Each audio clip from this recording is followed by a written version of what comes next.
말씀의 주제를 이렇게 한번 생각해 봤습니다. 성경적으로 돈 잘 굴리기. 돈을 다 잘 굴리기를 우리 사람들이 다 원하잖아요.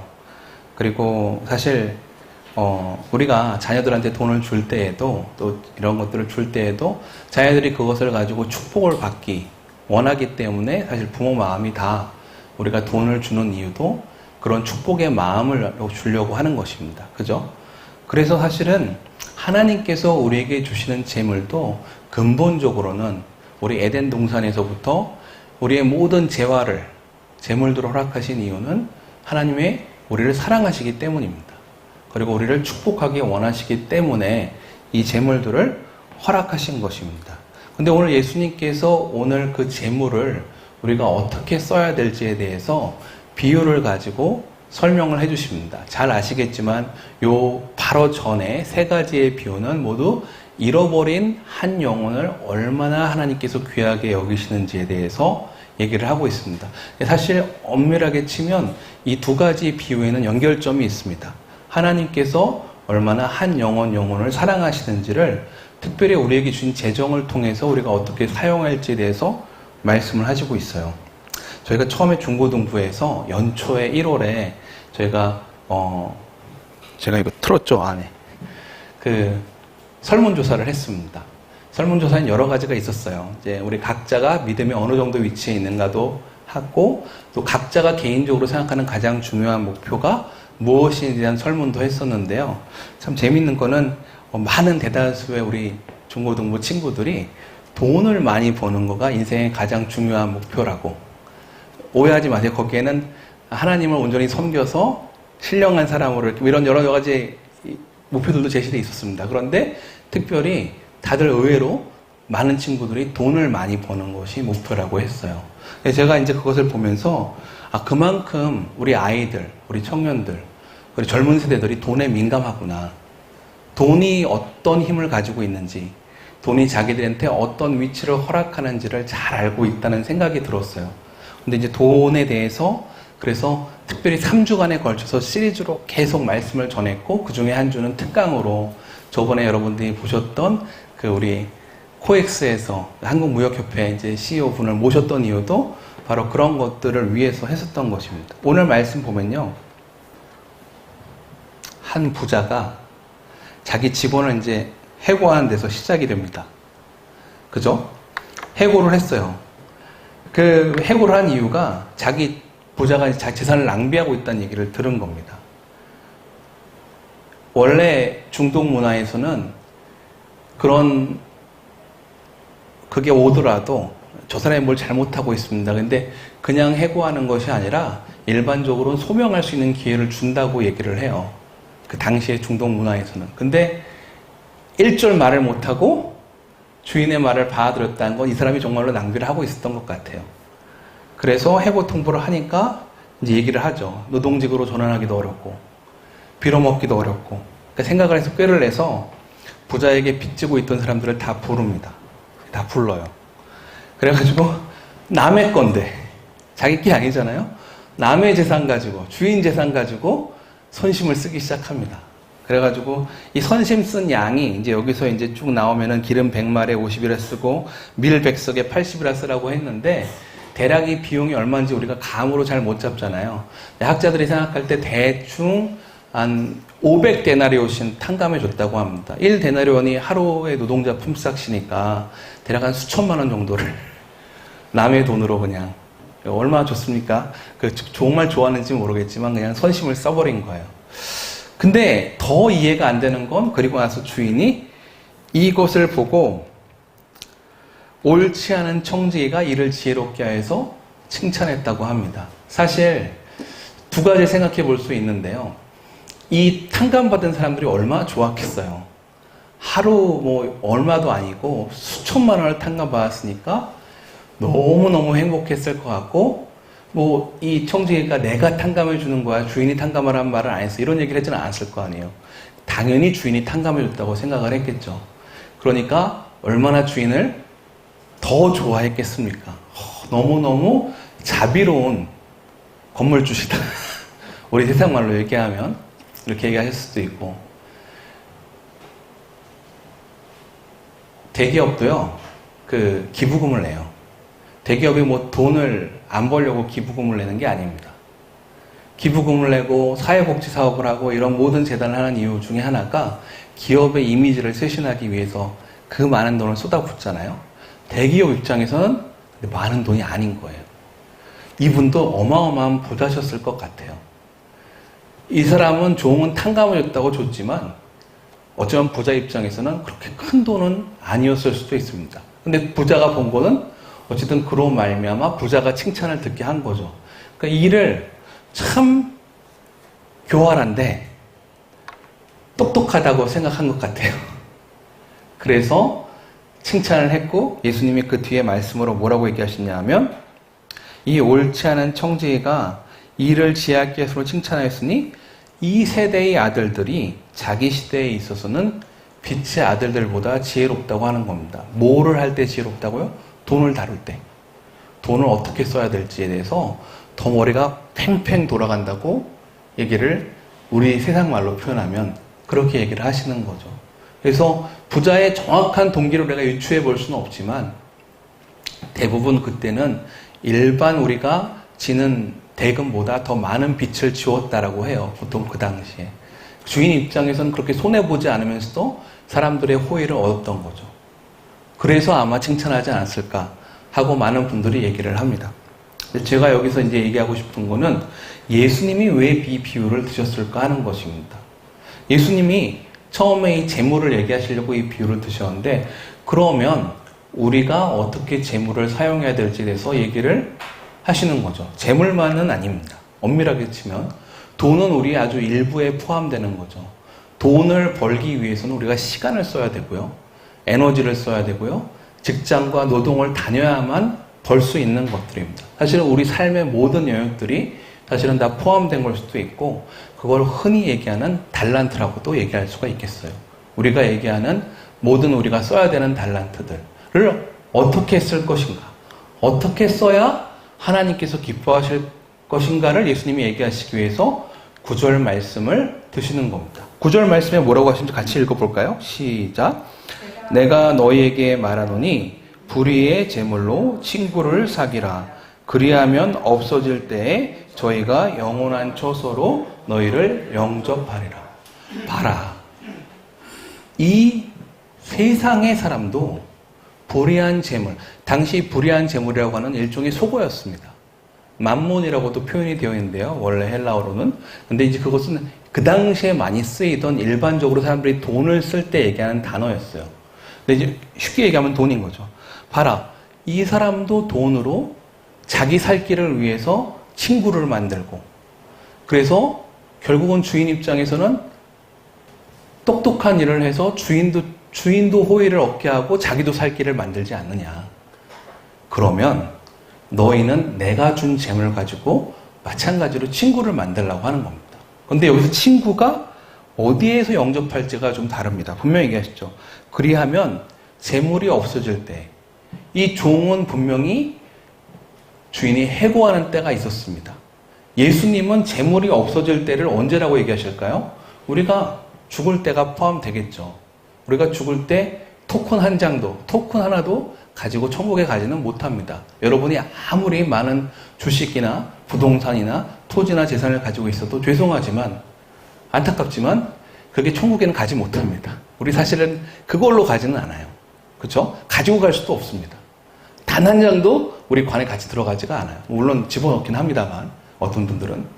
그럼 예수님께서 얘기하시는 건 그렇게 재물로 친구를 사귀면 그 친구들이 영원히 거할 처소, 영어로는 Eternal Dwelling Place라고 얘기가 되어 있는데 영원히 거주할 처소에 네가 사귀었던 친구들이 들어가서 너를 영접한다고 합니다. 아니 이 사람들이 어떻게 나는 재물로 친구를 사귀었을 뿐인데 이 사람이 영원한 처소에 들어갈까요?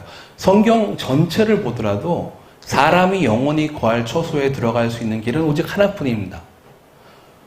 오직 하나님과 그가 보내신 자 우리 주 예수 그리스도를 아는 것이 영원한 생명이라고 했습니다. 그잖아요? 그러면 불의의 재물로 친구를 사귀어서 결과적으로 그들이 뭘 얻기를 원했느냐 이거예요. 하나님을 알도록 하라는 거죠. 그게 이 말씀의 핵심입니다. 그들은 자기 자신을 위해서 처소를 만들고 내가 들어갈 것으로 만족했지만 예수님이 말씀하시는 거는 그 불의의 재물을 사용해서 이 사람들이 영원한 생명이신 그리스도께 소개받도록 하라는 겁니다. 영원한 생명이신 하나님을 알게 하라는 것입니다. 그럴 때에 비로소 그 재물이 다 끊어진다 할지라도 그들의 삶에는 영원토록 거할 초소가 있어서 내가 그곳에 갈 때 그들이 우리를 환영하고 함께 하나님과 영원히 거할 수 있다는 얘기를 지금 예수님이 하시는 겁니다. 이게 바로 예수님이 우리에게 재정을 어떻게 쓰는 것이 지혜롭게 쓰기 원하시는 것인지를 보게 하는 거죠. 바로 이 그림처럼 하이파이브를 어디서 할 것이냐는 겁니다. 이 세상의 제 종처럼 내가 원하는 곳에서 나만 살기 위해서 하이파이브를 할 것이냐, 아니면 영원토록 거하는 하나님의 장소에서 하이파이브를 하기 위해서 너의 재물을 쓰겠느냐, 예수님이 우리에게 말씀하시는 거죠. 그러면서 예수님께서는 이것을 조금 더 설명하시기 위해서 예를 드십니다. 잘 보시면 작은 것이 있고 불의한 재물이 있고 남의 것이 있습니다. 이게 바로 하나님께서 설명하시는 돈에 관련된 것입니다. 너희가 흔히 얘기하는 이 만몬, 돈이라는 것은 작은 것이라는 겁니다.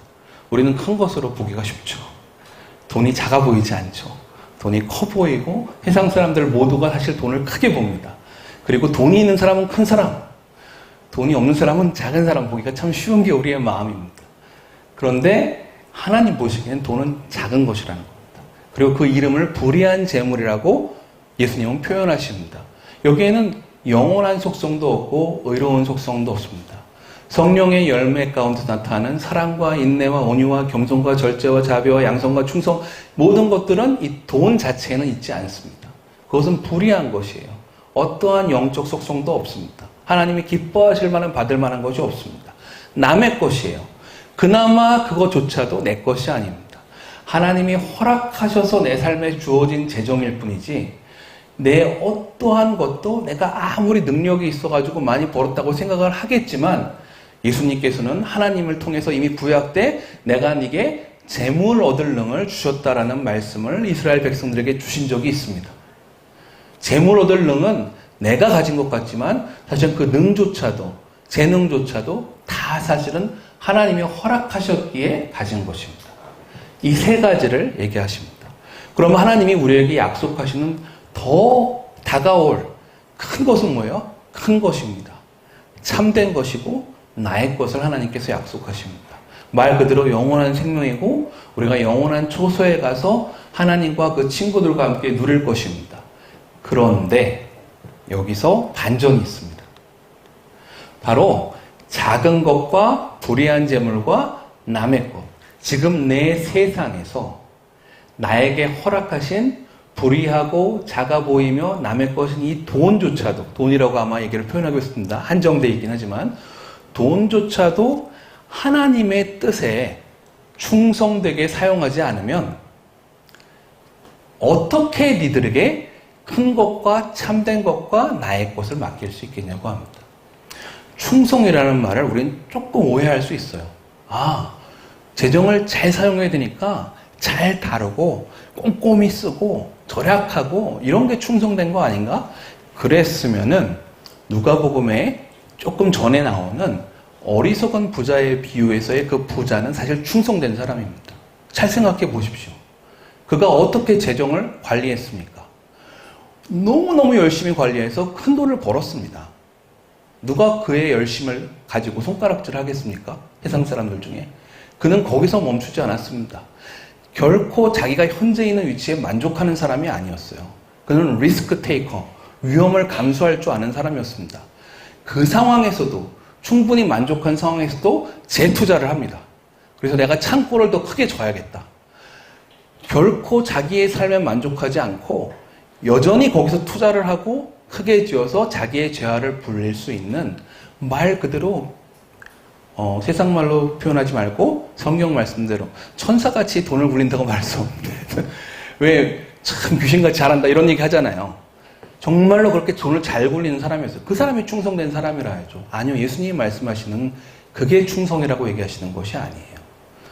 우리에게 주신 이 작은 것, 불의한 재물, 남의 것, 이 작은 것조차도 너희가 나의 뜻대로 사용하지 않는다면 어떻게 내가 큰 것과 참된 것과 나의 것을 맡기겠느냐. 이게 오늘 예수님께서 하시는 말씀입니다.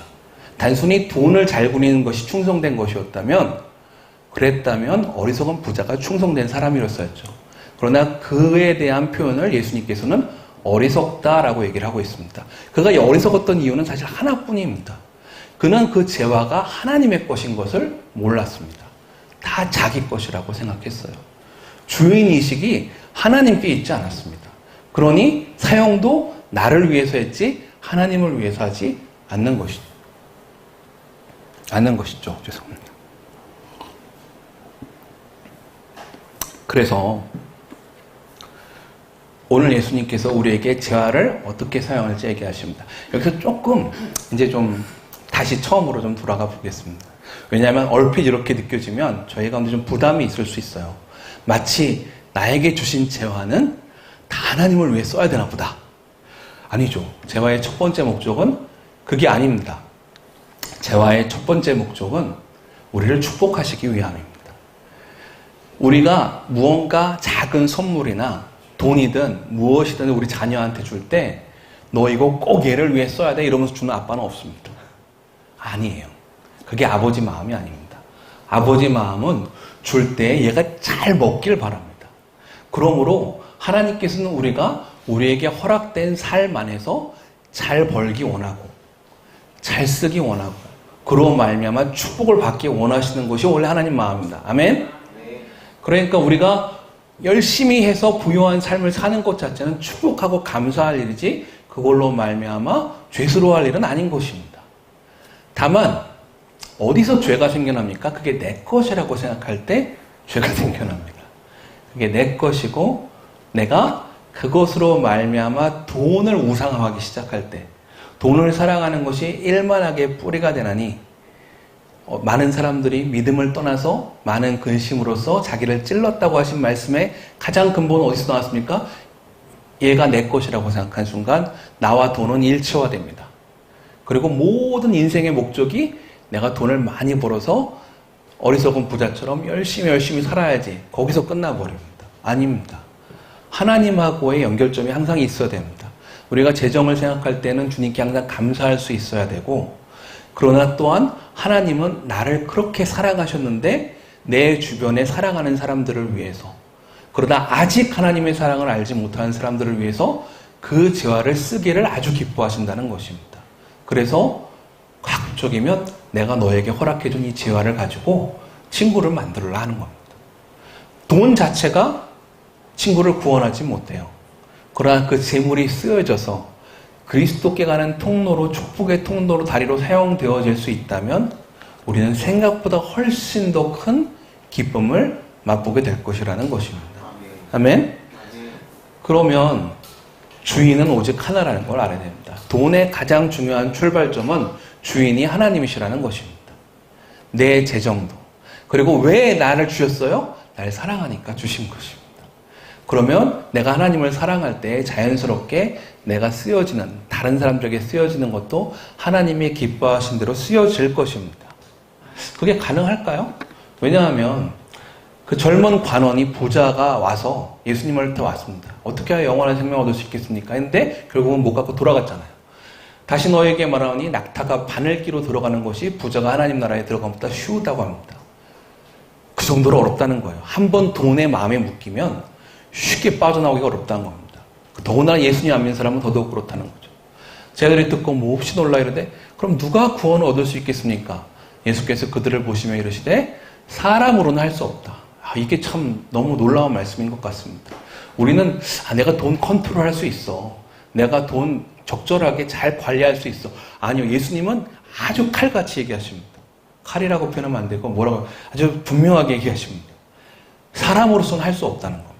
우리는 우리가 우리의 우상을 컨트롤할 수 있을 것 같습니다. 아닙니다. 예수님은 사람의 능력으로 할 수 있는 것이 아니라고 합니다. 우리 안에 예수님께서 주인이 되셔야 그제서야 하나님께서 우리 삶에서 하시는 것이라고 하십니다. 그래서 오늘 제가 이 말씀 뒤에 누굴 만났어요? 예수님께서 삭개오를 만납니다. 삭개오는 삭개오는 예수님을 만나는데 삶이 완전히 변했죠. 똑같은 부자인데 젊은 부자는 그냥 돌아갔지만 삭개오는 자기 재산의 많은 부분을 예수님께 드립니다. 영상을 하나 보고 말씀을 마무리하려고 합니다. 여러분들이 잘 아시는 어떤 분에 대한 영상을 국민일보에서 만들었어요. 한번 보시겠습니다. 볼륨 좀만 올려주시면 감사하겠습니다. 까지 만나면 이건 너무 불공평한데 그래도 이건 할렐루야. 신세계 정몽진 부회장은 SNS를 통해 대중과 격이 없이 소통하며 재벌 총수라는 이미지를 버리고 친근함으로 다가가기 위해 몽진이 형으로 불린다. 현생에선 아니지만 천국 가면 앞집, 뒷집에서 살고픈 몽진이 형의 신앙생활이 화제이다. 몽진이 형은 독실한 기독교 신자이다. 교회에서 직분은 집사로 알려졌다. 집사는 봉사를 뜻하는 헬라어 디아코니아에서 파생된 단어로 섬김과 봉사를 수행하는 직분이다. 몽진이 형은 2011년 한지희 씨와 웨스턴 조선호텔에서 하용조 목사님을 주례자로 모시고 결혼식을 올렸다. 성도들의 목격담에 따르면 시간이 허락되면 성경 공부도 열심히 참석하고 교회에서 자녀를 픽업하기 위해 기다리는 모습도 자주 눈에 띄었다고 한다. 아내 한지희 씨의 가정도 독실한 기독교 신자이다. 한 씨의 어머니는 2008년부터 소년, 소녀 가장과 고아들을 위한 봉사단체에서 헌신해온 것으로 알려졌다. 얼마 전 플루티스트 한지희 씨가 만나교회에 초청돼 특주를 했을 때도 몽진이 형은 SNS의 자랑을 서슴지 않았다.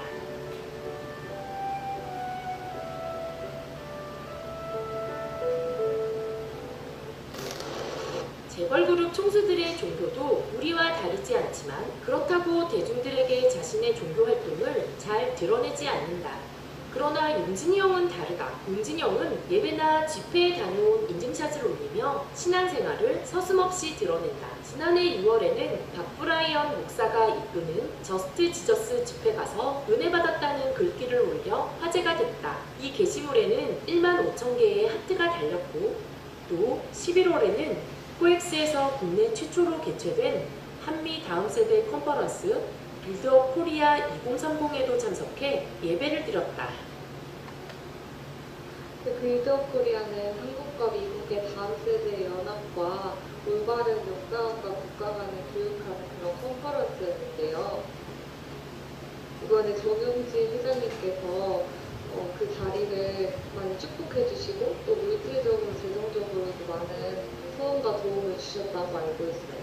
네, 여기까지 좀 부탁드리겠습니다. 함께 예배하는 시간이 있었는데 네. 그래서 저 예배에서 거의 예배하는 시간 내내 2시간 동안 손을 들면서 찬양하는 정영진 씨의 모습을 봤다는 분들이 많으세요. 제가 이 정영진 우리 너무 유명한이라 근데 저게 이제 국민일보에 이미 나와 있기 때문에 사적인 얘기면 제가 안 할 텐데 편안하게 나와 계시니까 얘기를 하겠습니다만 제가 아는 오늘의 교회 한 분을 통해서 이분이 회심할 때 얘기를 들은 적이 있습니다. 오늘의 교회 뒤에 있던 의자에 앉아서 그렇게 서럽게 아주 오랫동안 울었다고 해요. 그 여러 가지 인생의 어려움들 가운데서 심하게 마음이 깨어진 그 상황에서 너무나 많이 울면서 아주 극적으로 주 예수님을 만나는 역사가 있었다고 합니다. 개인적으로 제가 잘 알지는 못하지만 정말로 이분의 삶의 그 뒤로부터 보면 이렇게 드라마틱하게 변하는 모습을 많은 분들이 보고 있다는 얘기를 합니다. 삭개오가 자기의 재정을, 자기 돈을 그냥 할 수 있었던 이유는 오직 단 하나입니다. 왜냐하면 자기 삶에 예수님이 훨씬 중요했기 때문에 그래서 더 이상 돈이 내 삶에 그 정도로 중요해지진 않은 것이죠. 그렇지 않으면 내놓을 수가 없거든요. 내 삶에 예수님이 제일 중요한 분이라는 걸 알고 나니까 내가 가진 걸 내놓는 거지 그렇지 않고 여전히 그게 제일 중요한 것이라고 생각하면 어떻게 그걸 내놓을 수가 있겠습니까? 제가 오늘 말씀드리는 거는 물론 정용진 씨나 이런 정말 삭개오처럼 돈이 많은 사람만 있는 것은 아닙니다. 근데 중요한 건 예수님께서 내 삶에 그렇게 깊이 찾아와 주시고 만나 주시면 비로소 내가 가진 재정들, 돈들, 시간들이 하나님을 위해서 쓰여지는 것 같습니다. 때로는 과부는 랩돈 두 입을 냈다고 합니다. 그 예루살렘에 수많은 사람들이 지나갔는데, 그리고 헌금을 냈는데, 그 중에 과부가 제일 많이 냈다고 해요. 우리는 교회를 사이즈로 평가하지만, 사실 누가 많이 내고 있는지는 아무도 모릅니다. 내 삶이 작게 느껴질 수도 있겠습니다. 내가 가진 재정이 작게 느껴질 수 있겠습니다. 근데 여러분 그걸 기억하시면 좋겠습니다. 예수님의 평가가 나오기까지는 누가 정말로 많이 드리고 있는지를 알지 못할 때가 있습니다. 중요한 건 뭘까요? 내가 지금 예수님을 사랑하는가? 예수님이 내 삶의 주인 되시는가? 그리고 내게 있는 것들을 내가 기꺼이 그렇게 예수님을 소개하기에 쓰고 있는가가 정말 내가 스스로 물어봐야 될 질문이고 이 말씀을 통해서 돌아볼 질문인 것 같아요. 그렇게 쓸 때 지극히 작은 것에 충성되면 다른 것에도 충성되는 우리 염창동 사랑교회가 될 줄로 믿습니다. 우리가 무엇을 드리든 그렇게 기쁨으로 하나님을 위해 영원한 친구들의 거할 초소를 위해서 쓰여질 수 있도록 저희가 기도했으면 좋겠습니다. 네. 그러니까 저희가 그렇게 기도할까요? 먼저 제가 기도하고 그리고 와서 우리 또 담임 목사님께서 계속적으로 인도해 주시겠습니다.